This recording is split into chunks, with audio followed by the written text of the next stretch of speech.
And it was a strange thing for Hashem to say because the patriarchs were emotions. They were Chesed, Gevurah, and Tiferes. But Moshe Rabbeinu was Chachma.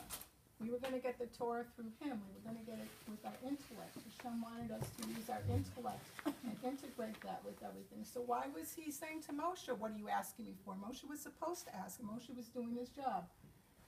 So the Rebbe explains because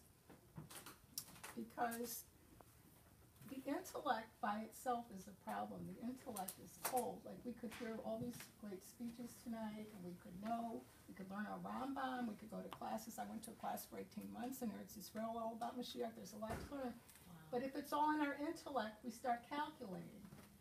Like we just start calculating, well, okay, so he's coming, but where, I don't know, and I'm not going to think about it right now. So we need our emotions to become integrated with our intellect. It's no good just to sign this thing. You have to, all of you sign it. And then we read today about Amalek. And what's Amalek?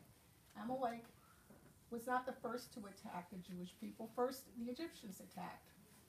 They left, the Egyptians attacked, they were out, and then Amalek attacked. And what was that? That was, we were leaving a consciousness that was small, the Egyptian version of reality. That's only what I see and my reality and, this materialism and everything. And we were going to go to Eretz Yisrael, and we were going to have an expanded consciousness, and we were going to be aware of Hashem, and we were going to have a spiritual life, and we were going to have, it was going to go bigger and bigger and bigger. And Amalek wanted to block that transition. He was blocking us from, and it was the same idea. Okay, all right, you got out of Egypt, fine, but just calm yourselves. It's not such a big deal.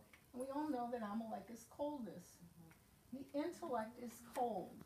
Like if you're thinking of somebody asks you for tzedakah, so your emotion is, yes, you're going to give someone, you're going to help someone with chesed. But if you start thinking about it, you'll say, well, if I give, I'll be a little short at the end of the month, and maybe this guy really doesn't need it, and really maybe he should be giving me, and you can just convince yourself of anything. So what we have to do, we heard these inspiring speeches, and I'll just read you one quick thing that the Rebbe says. But when Rabbi Kalman said, take this away with you and go start learning and go to classes and things, it's not going to work unless we have our emotions are engaged, unless we're excited about it and we're excited about everything we learn. And the thing is, as we all know, it's us. It's the women. And the Rebbe says, we've all heard this, but I'll read it again. As is often the case, the women demonstrated more faith and trust in God than did the men. The women of our generation, too, should not hesitate to demonstrate their certainty that the redemption is imminent.